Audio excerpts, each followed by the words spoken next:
people know what they want to be eating, but actually they're not always following that. We think that relaxing now is going for a drink with friends. That is not relaxing. The way we live now isn't kind of compatible with our bodies. Whatever your intention is, you're going to walk away feeling a benefit from it. Welcome to the Restorative Force podcast, where we believe that it should feel good to be human. Modern life is fast-paced and often unforgiving. It stresses our minds, bodies, and the planet more than it needs to. So through conversations and ideas, our aim is to uncover the roadmap for shifting unsustainable cultures at pace for both personal and planetary well-being. So take a deep breath and join me, Hannah Pang, as we explore the path towards restoration and regeneration for ourselves and the world around us. Hi everyone, and welcome to the Restorative Force podcast. My name is Hannah Pang, and I'm very excited to be here today with Katie Wolfenden. Katie's a holistic health coach, educator, and sound therapist. Katie specializes in supporting individuals to understand, manage, and reduce stress and anxiety through practical, simple, and daily tools that are available to us all. Katie is a sound therapy enthusiast and hosts sound baths is her favorite pastime. So Katie, welcome to the podcast. Very happy to have you here. Hi, Hannah. Thank you so much. It's an absolute pleasure to be here. Thank you for having me. Yeah, of course. So would love to dive in more to who you are, what you do, and how you ended up doing it. Sure. Right. Where do I begin? It's such like a long title when you kind of say it like that. Okay. So I studied at IIN, the Institute of Integrative Nutrition, which is the world's leading integrative nutrition health coaching school, which is absolutely amazing. So they're kind of my credentials. There's many different arms to my business, as you just explained, but they all complement each other really, really well. So I'm a holistic health coach. So I work with clients one-to-one. I specialise in integrative nutrition. I also specialise in stress reduction and anxiety management as well. So really trying to help people kind of reduce the stress that we have in daily life through sound therapy. As you just mentioned that, I absolutely love sound baths. It's my favourite pastime. And I am a health educator as well. So I go into different businesses and corporations and schools and really educate on holistic health because there seems to be a bit of a gap of knowledge. So that's kind of the three pillars of my business. Beautiful. And how did you end up doing that? Like, were you doing something before, or has this always been what you've done? Yeah, it's such a great question. So I'll give you a little bit of my kind of personal background because that's really got me to where I am today. I've always worked in education. So I used to work in beauty education. So I used to train in luxury brands. I used to train the employees on waxing and eyebrows and makeup and selling and all that kind of stuff. So being a people person and education's always been my thing. But I put so much into my work that actually my health started to suffer. So I started to get little symptoms of IBS and hormonal imbalances and anxiety. And, you know, when you give everything to your job, you kind of just think, well, I'm too busy to deal with that. Let me just like push it down and it will go away. But it didn't. Guess what happened? It got worse. So I went to the doctors, and the doctors were kind of treating the symptoms. So giving me medication to treat the surface level symptoms of what was going on. So things progressed to get worse and worse. And I was actually in a position where my anxiety was so bad on a daily basis that I couldn't even go to work anymore. There was this really pivotal moment where I remember I was on the train and I had a big training. I had 32 in my class. They was all waiting for me, and I had to get off the train because I had this severe panic attack. Oh, no. And I was like, this is the wake-up call. Like, this is the moment. Something's got to change. So I did something quite drastic. I booked a one-way ticket to Bali, and I was like, right. Good for you. I'm off. Have you been before? I have been. It's a very like wellness-focused place for sure. And it's a lot of people who have had similar experiences, and that was their way out. It's so true. Everyone there's got a bit of a story where they've kind of hit a crisis and then they've kind of run to Bali to find the answers. And it sounds so cliche, but honestly, I really discovered holistic health over there. Okay, I stopped taking the medication that my GP recommended for my symptoms I was having. I de-stressed. I was no longer working at that job, which I did love, but it just wasn't loving me back. And I just found this optimal health and this happiness, and I got so interested in these holistic practices. That's where I discovered sound. Oh, beautiful. And I ended up staying for 3 years. Oh my gosh. Okay. Wow. Yeah. I mean, yeah, that happens to a lot of people in Bali as well. Yes. They tend to stay. And I was completely healed. And I mean, the level of kind of where I was to where I got to, I was told that I would never have children naturally, and my hormones were so out of balance, and I completely healed with no medication. Wow. It was incredible. So I knew, like, I've got to share these practices that are so simple that can really transform lives. So I came back to the UK, good old COVID. Yes, that'll do it. Sent me back. I mean, luckily I could come home, thank goodness. And I thought, okay, I've experienced this, but how can I kind of transfer that into helping others? So that's when I studied at IAN, Institute of Integrative Nutrition. Got it. Are you familiar with IAN? No, I haven't heard of it before. Oh my gosh, it's incredible. I recommend it to everyone. Yes. It's the most life-changing education anyone can ever have, in my opinion. Well, it's one of those things that, like, what you eat is so foundational and fundamental, but obviously it can either harm you or heal you. Yes. And I think a lot of what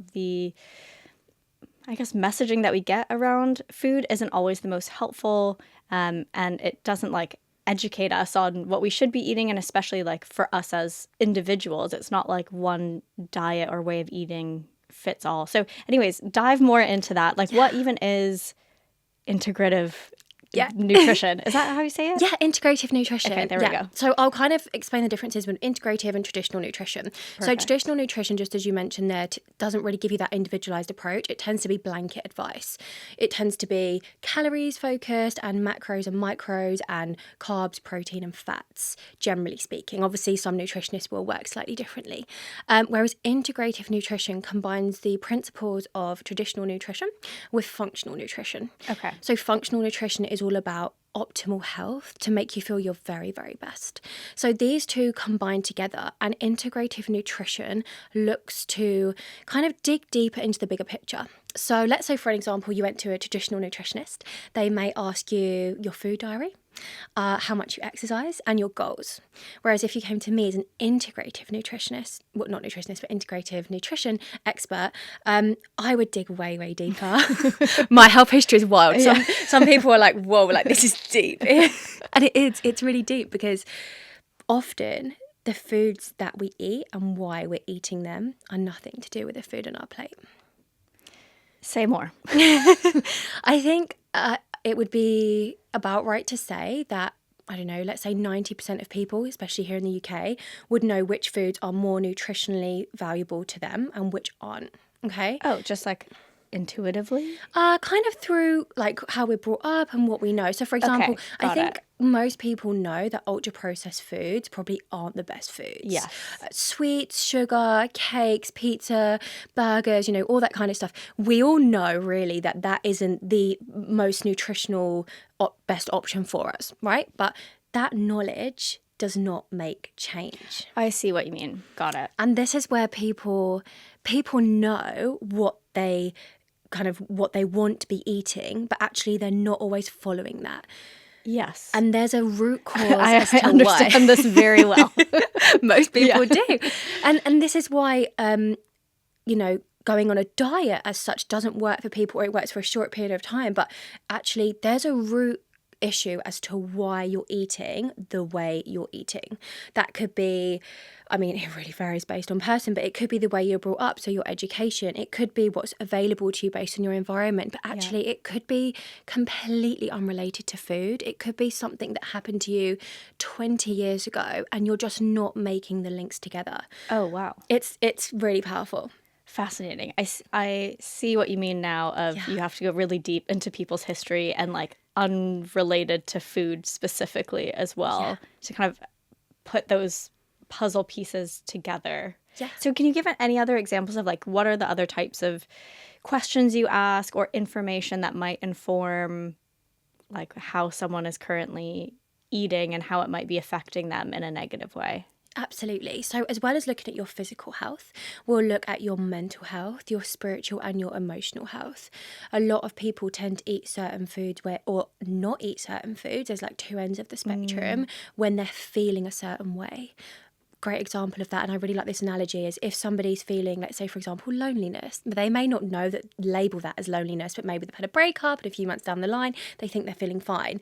And, you know, they're eating sugar in the evenings, and they're kind of trying to fill this loneliness void with food, and all they're doing is kind of pushing it down. And guess what's going to happen? It's going to come straight back up. So it's actually really digging deep and helping people understand this, you know, this isn't necessarily about the food. This is potentially about something else. Let's take an upstream approach to get to the root cause of your behaviours and really empower people to dig deeper and to understand why they're eating the way they're eating. Yeah. And then off the back of that, would you then still kind of work with them to figure out what they should be eating, like what their body like needs to help address that root cause, in addition to the non-food solutions to the root cause? Yeah, absolutely. And integrative nutrition really looks at individualized approach, that bio-individuality. Everybody is different, so what foods work well with your body and what foods don't work well with your body. Integrative nutrition expert don't necessarily create a meal plan like a traditional nutritionist would, but it's more about that exploration and that coaching and that pathway into finding a way that works for you for long-term results. There's no diets, there's no cutting out of foods. It's okay, what can we add in that makes you feel good? Interesting. Do you have any examples of, I don't know, like any extreme cases of like someone came into you with this kind of problem, you identified it was actually this root thing in their life, and like the transformation that they went through, like through food and through working with you to get to the other side? Yeah, absolutely. There's quite a few, which is really fascinating. So I think a lot of people think of people that are maybe overweight or overeating when we think about nutrition, but there's a whole other side of the spectrum where people are undereating or not eating the right foods. There was a particular girl who I had as one of my clients, and she was undereating particular food groups such as carbs and healthy fats. And when we look back at the media and what was being portrayed for many years, it's unsurprising that a certain generation feel that way. Totally. They were demonized, like no fat, Yeah. fat-free everything. And we need fat for our hormonal health. So just by introducing a little bit of healthy fats with each meals, and that not eating fat came from kind of a root cause of when they were younger, a boyfriend saying to them, like, if you eat fat, you're going to get fat. And actually it was just digging deep and undoing that to really change the mindset to then start eating the fat, and then the hormone health change in a short period of time. Incredible. Yeah, beautiful. I mean, that's something that I find so fascinating, and it's something that we, I guess, look into a lot at Rain, is how do we leverage kind of the gifts that nature gives us to, like live more optimally to how we're actually designed as people, like living on a planet. But really interesting what you're saying about kind of what are those beliefs that are so ingrained in so many of us about food. And I've definitely heard about the fat one before, and it was like a huge campaign paid for by like the sugar industry or something like that. So, and I guess the thing that's coming to mind is with social media, with TikTok culture, with trends, and these kind of narratives and fads, like just we're rolling through them so quickly now. Is there anything that you're seeing or any kind of myths about food and nutrition that you want to, I guess, like myth bust for people? I would love to. Okay, where do I begin? The main one. The main one for me, and I think this is really coming to light now, so hopefully more people are more aware of this, is calories. Yes. So when I was brought up, it was all about calories.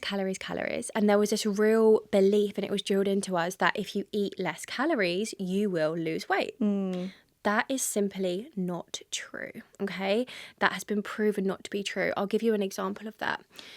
If somebody is in such a deficit of calories, their body goes into a stressed state, okay? So their sympathetic nervous system is activated, which means that they're going to cling on to every single bit of glucose because their body thinks there's a famine. They're in that fight and flight response. So this whole, reduce your calories and you'll lose more weight, you just need to eat less, is completely untrue. And off the back of that, talking of TikTok, and Instagram as well, there's a lot of fitness influencers who talk about how you can eat this in a day for 1,500 calories, and what they're actually, they're showing the meals that they're cooking and the snacks, and yeah, they're 1,500 calories, but actually they're putting in a ton of ultra processed sauces for flavour. So you're adding chemicals in there. Yeah, you're looking at 1,500 calories, but this is really not going to help you lose weight, and it's not going to be healthy for your body. So calories is the main one. Can I ask that? Just like, I feel like on my feed I get so many sponsored ads. I see like influencers promoting certain stuff, like I don't know, in that like processed way, like these like protein powders that we add to things, like these like green powdery mixes that are there. Like, do those things really work? Like, can they play a positive part of people's nutrition, or is it all about kind of like real whole foods? Great question. There's not a simple answer. It's just because I'm like, do I buy it? Do I not buy it? Yeah, exactly. And some of these things are expensive, and loads of people that you look up to are potentially endorsing them. So you're thinking, okay, well, maybe I should, maybe I shouldn't. I would say it depends on your diet as an individual, and it depends on the product. There's so many different products with different ingredients. In an ideal scenario, we would get all of our nutrition from our food, but actually for various reasons, culturally, your spiritual beliefs, lifestyle, you may not be able to reach that. Then there is a place for some of these supplements and protein powders, but I think it's really key to look at that particular product, do some research into it. Is it filled with fillers and chemicals and ultra processed stuff, because that's going to disrupt your hormones and cause a lot of issues, or is it an organic high quality product? Got it. Okay. I'll need to go read all the labels first. No, but I think it makes sense. It's I think we so often want to oversimplify life because we're so busy and have so much going on. But it all comes back to you as an individual and what works for you, your unique upbringing, conditioning, lifestyle now, genetics. Like, we're all so individual. We can't kind of expect to all need the exact same thing.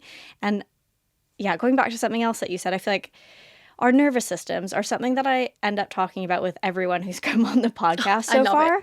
So I feel like it's just this emerging thing that we all need to be paying so much more attention to.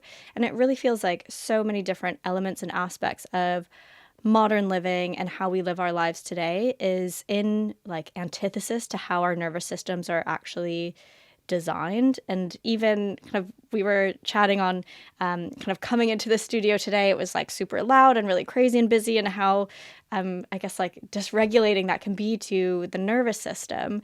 And yeah, let's dive into sound therapy now, and the effect that sound has in being able to regulate and dysregulate our nervous system. So could you just give us like a 101 on sound therapy, basically? Like, what is it? How does it work? How does it affect us? Absolutely. I would love to. I would absolutely love to. Yeah, I'm so passionate about sound and the nervous system for very good reason. So sound therapy is basically using various instruments with specific frequencies to promote healing in the body. And this promotes healing in your physical body, your emotional and your spiritual body. It's been around for thousands of years. I use gongs, and I use a Tibetan bowl. So they originate from Nepal, and they've been used for absolutely, thousands of years in their culture. But recently they've become really popular. Yes. And I think that's because now we have the evidence to prove how effective they are. So when I say how effective they are, I'll just explain sort of how sound therapy works, because some people find it a bit kind of woo-woo and they look at the bowls and they're like, really? And I'm like, come on, try it and you can see. Give it a go. Yeah, give it a go. Open mind, give it a go. So when you come to a sound bath, either online, you'll have your headphones in, or you'll come and you'll lay down, you'll get really comfy and cozy, and you will be bathed in the vibrations from the sound bowls and from the sound gong. So these immediately promote really relaxing sounds, which will instantly downregulate your nervous system. So certain sounds, we were just talking before about outside, how crazy busy it was. We're in London here. Certain sounds like sirens, for example, they can promote you to feel really kind of shocked, and they'll put your nervous system into that stress state. Whereas, is that because their frequency is like really like high and like fast, or Yeah, and absolutely, 100% right. And it's also to do with like the suddenness of it as well. Like, boom, the shock factor of it. You know, when you're walking along and then a siren comes and you're like, whoa, whoa, whoa, and suddenly like you feel sick from that adrenaline spike. Got it. Whereas if you walk in nature and you unplug your headphones and you listen to the birds or the ocean, and you just instantly feel really relaxed and really zen. So sound has this super powerful way of really changing our state. But there's more. There's more. Go Yes, on. the juicy bit. This is what I love. And this has now been proven, and there's loads of studies behind it which are absolutely fascinating. So our brain has different brainwave states, okay? So we've got 5 key brainwave states, from gamma, which is like kind of really alert and awake, right through to delta, which is like completely fast asleep. So we live our day-to-day lives in more like a beta state, which is kind of awake and concentrating. And most of us actually don't get to the theta brainwave state. And this theta brainwave state is where healing really happens. It's where our body goes into that rest and digest, and every single part of our body heals and repairs. And is that like just before sleep? Yes. Or can you go through what like the levels are? Yeah, absolutely. So we've got gamma, which is the really like heightened awareness. Alert. Like if you if you heard something outside and you're like, well, you're really alert or you're really focusing and really concentrating. Okay. The next one down is beta. So this is probably us right now. Hanging out. Having a lovely chat, hanging out. We're awake. Yes, I hope. this is true. Yeah. And then the next one down you've got is alpha. So alpha Okay. is relaxed in your physical body and mentally. Okay. But then you've got theta, and this theta brainwave state is what you access when you meditate or if you're in your flow state. You know, that kind of, you just mentioned there just before you're asleep, that wakeful dreaminess of creativity and flow and kind of in and out of just like the physical world and the not. It's really such a gorgeous state to be in. Yeah. What the sound frequencies do is something incredible called brain entrainment. Okay. Ooh. So our ears, our body receives the frequencies of the sound waves. Okay. Our brain syncs to the sound waves received, and this is called brain entrainment. Whoa. It's so cool. It's so cool. And this is what people don't realize when they think it's woo-woo. I'm like, no, this stuff is effective. So it takes our brain from this wakeful state into this theta state. We're in this rest and digest state. Our whole body's healing, and it's just, you're in this creative, flowy, beautiful state of mind. Amazing. Yeah. So I've been to a few sound baths. Yes. I totally am like kind of going back to those moments where you do feel quite, just like transported. Yeah. Like I've done a few like in studios in London, a few in New York, and you just totally feel like you're somewhere else. I guess the question that's coming to mind is, that's within a sound bath container. But you also said theta is the state where we're like in our flow state. So like, can you basically, like, if you're working, if you're like going through a creative process on something, like having a sound bath whilst doing stuff, like, is that possible, or is it just in that kind of really, I guess, more like receptive state than like output doing stuff state? Great question. I guess generally it wouldn't necessarily be in an output state. It would be in that relaxed state. However, that said, you can access the theta state when you're in your flow state. But everybody's flow state looks very, very different for them. Yes. So I guess it would depend on the individual. Generally, it wouldn't necessarily be output, but actually for somebody, maybe if they were painting or doing something that wasn't necessarily a spreadsheet. Yeah. I don't know if that's someone's flow state. Then possibly yes. Okay, got it. And you briefly mentioned this, but I actually think I have done an online sound bath once before. But I would love if you could speak about the differences and similarities between like in-person sound baths, like being there with the singing bowls and the gongs versus doing it online. Yeah, absolutely. And I think there's a big misconception that online sound baths are not effective. So I'd love to talk about that. Yeah. Now, of course, when you come to a sound bath, you've experienced one yourself or a few yourself.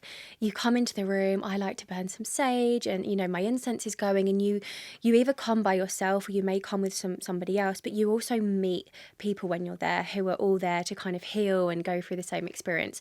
That is beautiful. Obviously, you don't get that online, okay? And you don't get to have that chat with other people. However, in terms of how the sound works within your body, it's exactly the same. Okay. Because your headphones are going into your ears. Your ears are part of your vagus nerve.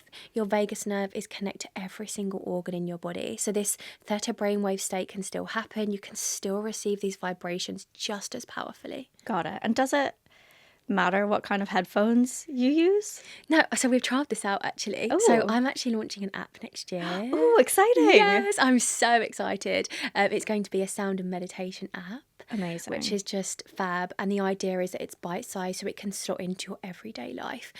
So I've been trialing out like cheaper headphones with the more expensive headphones. I will say kind of sound blocking, is that what you call it? Noise cancelling? Thank you. There you go.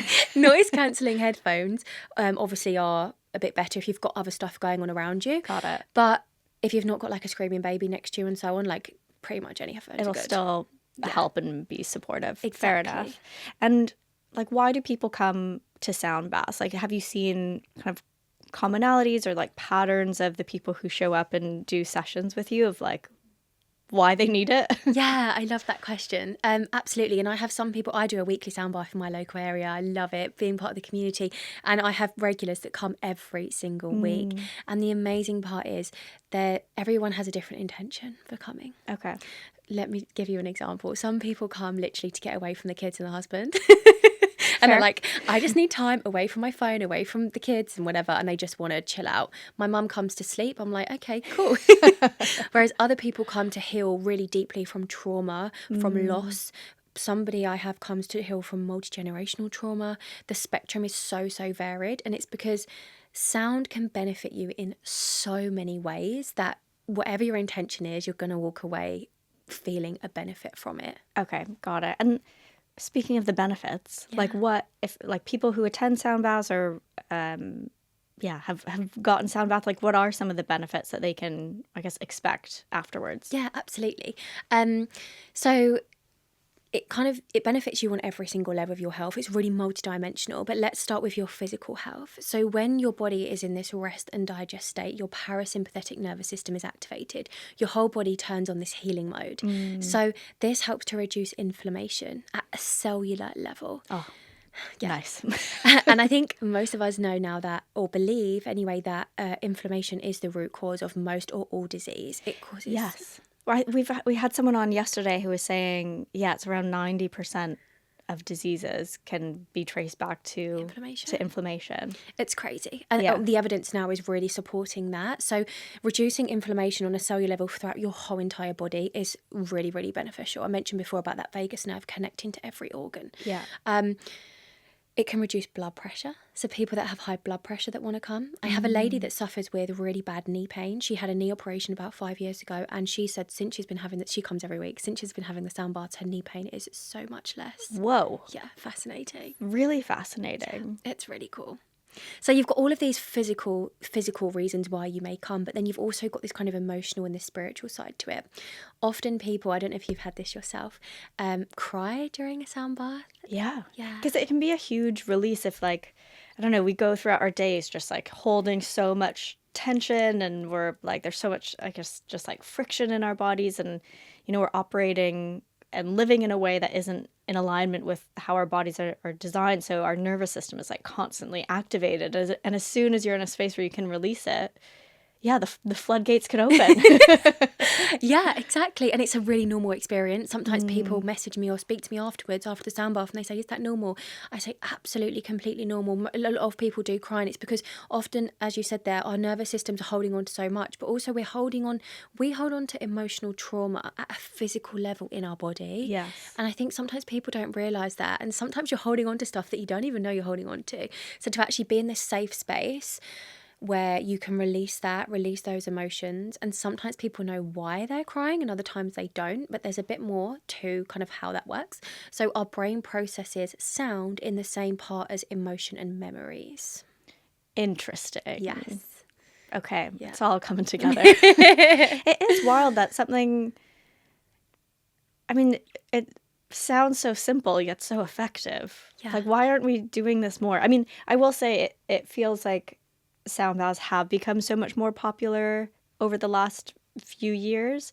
But like, why do you think it's become a thing that people are super into now? I mean, as you say, they've been around for ages. Is it just, an awareness now of how effective and transformative they can be for people. Yeah, I guess so. I guess we've got Instagram to thank, actually. Good Fair. on Instagram. Social media is great because it really helps. I mean, in some ways it's great. It really helps to kind of spread the message and spread the word. And I'm passionate about sound, and the more people that can experience a sound bath, the better. So I think they're a lot more available. They're a lot more available in your local studios, whereas maybe before they were only in big cities. They're probably more local to you. You can access them online. But now a lot of people need evidence. Yes. The evidence is there. There's studies, there's clinical studies to prove the effects of sound therapy on your physical body. Yeah. So it's there. Totally. I think that is the thing. Or it's just like making the case for it more, even if you physically are feeling the benefits of it, in order to like really cognitively understand what's happening. Sometimes it is helpful. So in addition to the nutrition bit, the sound bit, you're also like a holistic health educator. What does that mean? What does it look like? Yeah, I kind of made that role up myself. I was like, Great. I'm going to do this. There's a need, I'm going to do it. So how do I explain what I do? I work with different businesses, corporations, anything from like huge tech businesses to schools with special needs. I've kind of gone to nursing homes and luxury brands and everything in between, yeah. because we're all human, right? And we all function in a very similar way. So what I really specialise in is stress management and anxiety. So I have created a bespoke workshop, and this workshop has been so popular this year. And the aim of the workshop is to explain to people and teach them the impact of stress on your body, what is happening, and then actually how we can downregulate. So understanding how stress works in our body so that people get it, but then actually giving them practical tools that are accessible to all of us, that are really easy, that we can slot into our daily life, so that they can walk out of that 2-hour workshop with literally 8 different things that they can then action every single day. Amazing. I think it's been really fascinating, and we talk a lot about stress on this podcast, but it feels like, again, maybe it's social media, maybe it's just this, I don't know, like emerging wave that stress and anxiety seem to be so prominent in everyone's lives today. Or maybe not everyone's, but everyone in big major cities who have like 9-to-5 jobs. Stress and anxiety has just become the norm. And that sucks. Yeah. Because it's not how we're built. We're not built to manage constant levels of stress. But are you seeing any other kind of patterns in terms of what's causing this amount of stress for this like scale of people? Yeah, absolutely. You're absolutely right. And we do talk about stress more and more. And I think you mentioned before about the way we live now isn't kind of compatible with our bodies. It's not natural for us. So we are building up stress every single minute of every single day. So let's think about this. If you have the iPhone alarm, it's like, like So straight aggressive, away. yeah. Aggressive. Cortisol's like, boom, and then you're waking up and you're in this stress state. And then you might check Instagram or your email. So we've got all of these things coming at us constantly, which are building up stress. You might, there's always train strikes. So then you might miss your train and then you're late for work and It goes on and on and on. But actually what most people don't have time for or don't understand is actually how to downregulate. We're upregulating all day long, but this isn't a normal base to be at. I think we think that this is normal to feel like this. It is not normal. This is not normal. And what I really teach in my workshops is our body is still working kind of from thousands of years ago, but our environment's changed. Totally. So we now have mental and emotional stress, which elicits the exact same response as physical stress.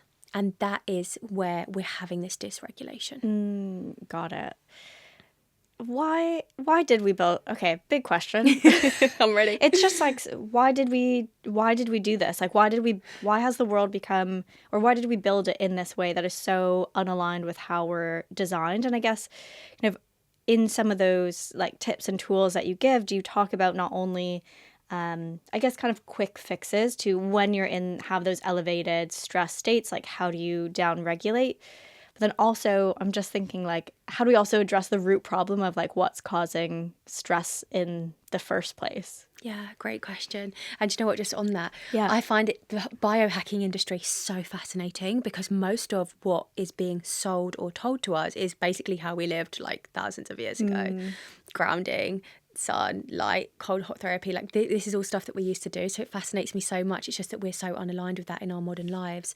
Yes, getting to the root cause is really important. Again, we can treat the symptoms as such. If you're getting anxiety every single day, there's breathwork techniques that you can use to really help you come out of that panic attack state. But actually, that's not a way to live.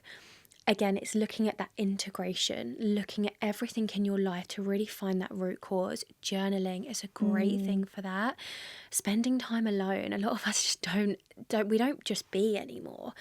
Yes. And even if we are alone, we're like on our phones, Yeah. connecting some other way. Exactly. And I think we think that relaxing now is going for a drink with friends. That is not relaxing. We really need to just be learning to listen to our intuition and really getting to know ourselves, because how can we figure out where this dysregulation is coming from when we're just constantly bombarded? Totally, totally. And how do all of these practices that you do and promote, how do they all come together? Just, I was thinking like they can feel quite different of like kind of stress management and tools in that way, and then sound baths and sound therapy and nutrition. So yeah, for you at least, like what's the through line or the common threads that you see across all of them? I love that.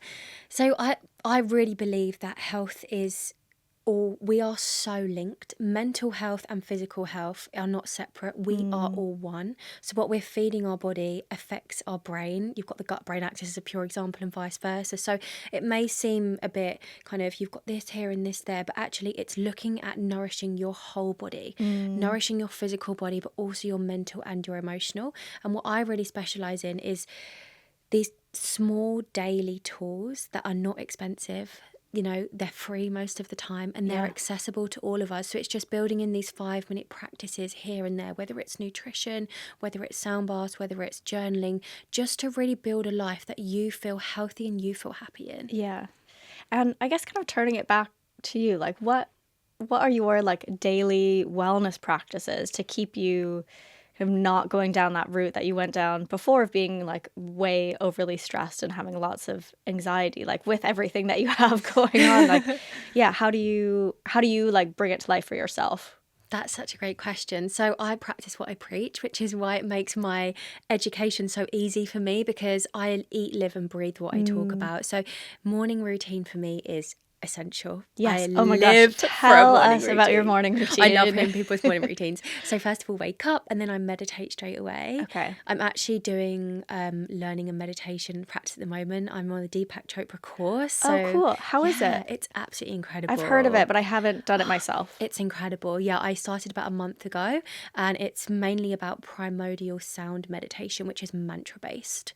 So you have your own individual mantra. It's really, if you struggle with other meditation to go deep, this is really great at going deep. So interesting. Yeah, I start my day with a meditation. Then I move my body. So nature. I live a little bit out of London and I'm obsessed with nature. No headphones, just getting outside in nature. Obviously, it depends how much time I have, but going to the gym, I love to move my body in that way.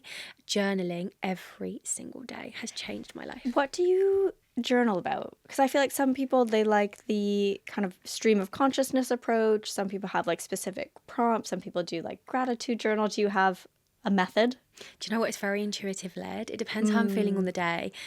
If I'm feeling like I need a bit of gratitude in my life, which isn't that often actually, but every now and then I'll write a gratitude list. Okay. If I'm nervous or I feel overwhelmed with, running your own business, it's kind of crazy. Yeah. If I'm feeling overwhelmed in that way, it's kind of writing down maybe what I've achieved and planning to the future. So it really depends how I'm feeling on that day as to what I write about. Okay, got it. And anything else in your morning routine? Nutrition is a big one. Yeah. So I used to intermittent fast, and for some people it worked really well, but it really wasn't working with my body. And I never used to eat breakfast, but now I have so much joy in eating a really lovely balanced breakfast. So that's a big part to kind of really set me up for the day. I tend to do intermittent fasting not intentionally, but like I wake up and I don't feel super hungry. But I also heard on some other podcast that can also be a sign that like your metabolism isn't regulated or something like that. Like I don't know. Anyways, that's just my It's personal story. No, not at all. Intermittent fasting is like a whole box of its own, and there's a lot of fors and a lot of against, especially as a woman with your hormone health. Yeah. I would just say like do what feels good for you. But if you aren't, I didn't used to eat in the mornings, and I never used to feel hungry. Yeah. When you get into that routine of eating breakfast, trust me, you wake up hungry. I can't All right, skip. maybe I just need to start and get into it. I mean, I love eating, so that works for me. And I guess from all of your practices that you do and all the ways that you support people, whether that's one-on-one or in workshops, again, are there any kind of interesting kind of patterns or trends that you've seen in either kind of what is the main kind of causes of stress for people, or causes of unwellness for people, of like why people are coming to you? And also then, I know we've kind of been talking about this the whole time of how everything's so individual, but are there any kind of general tips or pieces of advice that you feel like, okay, feel confident to say are like as blanket statements? Yeah, I love that. Excuse me. So gut health is a big thing. And again, people are experiencing gut health issues, various gut health issues, and they're not being treated with the root cause isn't being treated. So even if they're going to their GP or their healthcare practitioner, maybe with constipation, diarrhea, or whatever else it might be, leaky gut, they may be told to eat more fibre or given some sort of medication for it, but actually that is not addressing the root cause. So, for example, I've had quite a few people come to me with constipation is quite a big one, and often it's caused by stress, but people don't know why. So this is just people, their mind is blown when they understand their body. When your body's in a stress state and you're in that sympathetic state, your digestion slows right down because your body's like, yeah, I'm in danger. All of these non-essential things for right now, I need to pull them back and focus on the danger. That's literally what your body is doing. So your digestion slows right down, which can cause constipation. It can cause stomach cramps and pains and digestive issues. So digestion is a huge one, but people don't think stress, constipation, or whatever else they may be experiencing go together. Yeah, I mean, obviously, it's been amazing that mental health has become a much bigger conversation and so much more normalized. But I think when we think about stress, we often just think about the like mental side of things and not always the physical implications of it. Are there any other, I guess, symptoms that people might be feeling physically from stress that they might not have connected the dots on yet? Yeah, I guess fatigue is a big one. The interesting thing with stress is you may not feel stressed in yourself because we've created this new normal. The baseline of our nervous system now is higher. Oh, right. And we kind of think that that's normal. So people are going around thinking that they're not stressed, but actually when you really dig deep, the way they're living their life, it's not a normal way to be in. Got it. Okay. Yeah. So it's like we've gotten too changed it. good Yeah, at being normal. Shall I give you them practical tips? Yes. With Oh the my gosh, nutrition. lovely. Yeah. So yeah, it is really individual, but there are a few kind of key pillars that we can look at focusing on. The first one is we're all individual. And I think it's really easy to look at influencers or friends or somebody on social media and see what they eat in a day, because this seems to be a big trend. What I eat in a day, and you may think, oh, I'll eat that and I'll look like them or feel like them. No. One person's food is another person's poison. So a lot of us have forgot how to kind of listen to our intuition, try things out, feel empowered. You know, you can control what you're putting in your body, listen to it and see what feels good to you. So that's the first one. The second one I would say is eat whole foods. So really focus on foods that look like foods.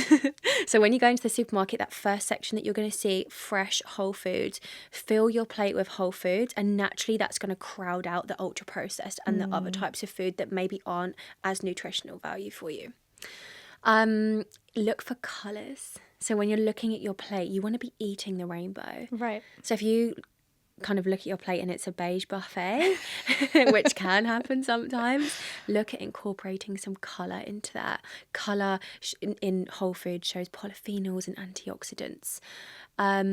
Eat some sort of live bacteria food every single day. Ooh. Yeah. So this is nourishing for our gut. So No, tell us some examples. So yogurt, Okay. kefir, kombucha, sauerkraut, these have all got live bacteria in them. Live bacteria is exactly what we need for a flourishing gut microbiome. And our gut, as we now know, is often referred to as a second brain because it controls and is linked to literally everything in our body. So if you nourish your gut, you're generally going to feel better. Particularly 70% of serotonin is produced in the gut, which is insane. Wow, which is like the happy hormone. Yeah. And then your immune system, I think it's around 70% resides within your gut. So, if you really need to be feeding your gut what it wants. Wow, there's a lot going on in there. There's a lot. It's a minefield, but this is it. Keep it simple. Yeah, wow, amazing. Okay, so eat good food, bathe in some sound. You're sorted. Yeah. And I think that the one that you just said, and be able to listen to your own intuition, is so much more easier said than done, especially when, as we've been saying, we live in big, loud cities, and also we haven't been taught how to do that. Do you have any other guidance or advice of say you feel so disconnected from your body and your intuition? What are some of the first steps that you give some of your clients to just start taking steps in that direction to connect with it? I love that question. And a lot of us sadly don't trust ourselves. A lot of foods and things have been demonized as good and bad and naughty. And how can we have a healthy relationship with ourselves and with food and nutrition when that's kind of portrayed to us? So find practices that help you to do with food and not to do with food, that help you build that trust and that innate intuition, because we all have it, but when we've got so much going on around us, we can't tune into it and we can't hear it. It's always there, but we can kind of hear everything else apart from that. So mindfulness practices, taking a walk in nature without any headphones in, listening to your body, maybe after you've eaten breakfast, go for a walk and see how you feel. Journaling, which we mentioned already, just some quiet time just for you, and just really learn to trust yourself again. Yeah, and I think so much of what you just said is it's all about just reconnecting with yourself, because it's so important and we never do it. Yeah. And if we are ourselves, we're just with our phones, which are just distracting us from being actually connected with ourselves and how we feel and what we think about, and that stream of consciousness. Do you know what I find really funny? How most people take their phone to the bathroom with them and they're going to the toilet scrolling, and I'm guys, this is insane. We can't be 1 second without our phone. Yeah, it is mad. We're definitely hooked. We are. Yeah. So if people are interested in learning more about you, ways of working with you and everything that you do, where can they find you? So I'm usually hanging out on Instagram.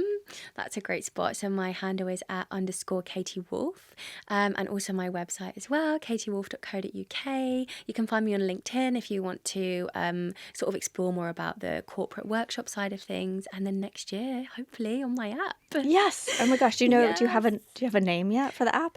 Regulate. Beautiful. Oh my gosh. I can't wait to try it. I'm going to be sound bathing all the time.